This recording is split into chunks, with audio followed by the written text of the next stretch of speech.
વરુણ ગાંધીએ પ્રધાનમંત્રી નરેન્દ્ર મોદી સાથેની મુલાકાતના તસવીરો એક્સ પ્લેટફોર્મ ઉપર શેર કરી છે અને એને કારણે રાજકારણ ગરમાયું છે. ભાજપ નેતા વરુણ ગાંધી આમ તો છેલ્લા કેટલાક વખતથી રાજકીય વનવાસમાં હોય એવું લાગતું હતું, પરંતુ સોશિયલ મીડિયા પર એક તસવીર એમણે શેર કરી અને એને કારણે રાજકારણની અંદર ગરમાટો આવી ગયો અને એવી ચર્ચા શરૂ થઈ કે શું વરુણ ગાંધીનો રાજકીય વનવાસ પૂરો થયો છે. આ સિવાય પણ બધા રાજકીય સમીકરણો ચર્ચામાં આવ્યા છે. વરુણ ગાંધીએ પ્રધાનમંત્રી નરેન્દ્ર મોદી સાથેની મુલાકાતના તસવીરો એક્સ પ્લેટફોર્મ ઉપર શેર કરી છે અને એને કારણે રાજકારણ ગરમાયું છે. તો આના વિશે તમારી સાથે વાત કરીશ. મારું નામ રાજેશ શાહ છે અને તમે જોઈ રહ્યા છો ગુજરાતના સૌથી મોટા ડિજિટલ ન્યૂઝ પ્લેટફોર્મ ખબરછે.com.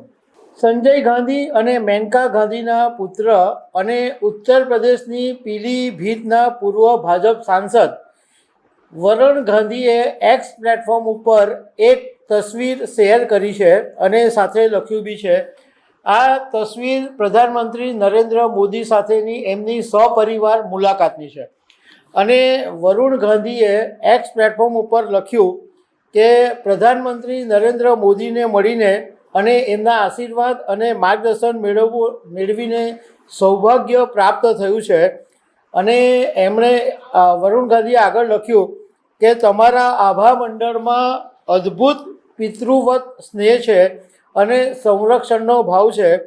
તમને મળવાથી મારા એ આત્મવિશ્વાસ વધારે મજબૂત બન્યો છે કે તમે દેશ અને નાગરિકોના સાચા રક્ષક છો.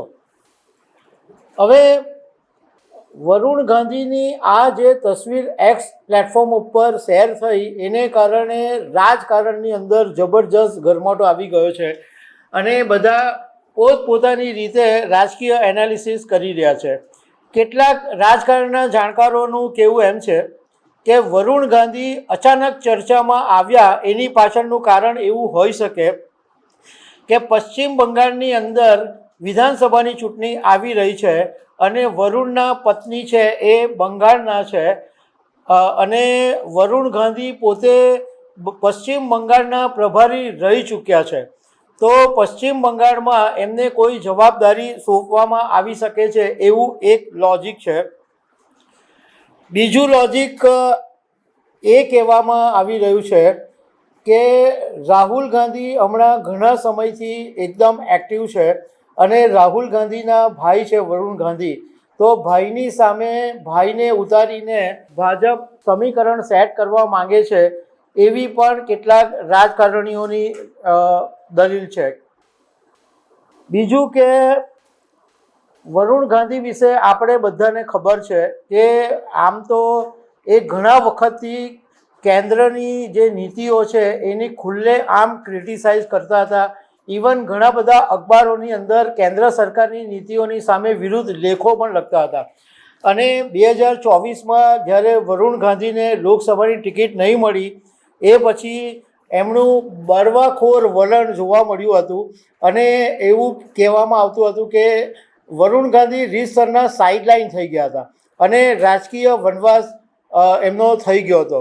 પરંતુ આ તસવીરો પછી હવે એવું માનવામાં આવી રહ્યું છે કે કદાચ એમનો રાજકીય વનવાસ છે એ પૂરો થઈ જવાનો આ સંકેત છે અને કદાચ ભાજપ જે છે એ ઉત્તર પ્રદેશની રાજ્યસભા બેઠકો અથવા નેશનલ લેવલે ભાજપના સંગઠનમાં વરુણ ગાંધીને કોઈ મોટી જવાબદારી આપીને એમનો રાજકીય વનવાસ છે એ પૂરો કરી શકે છે.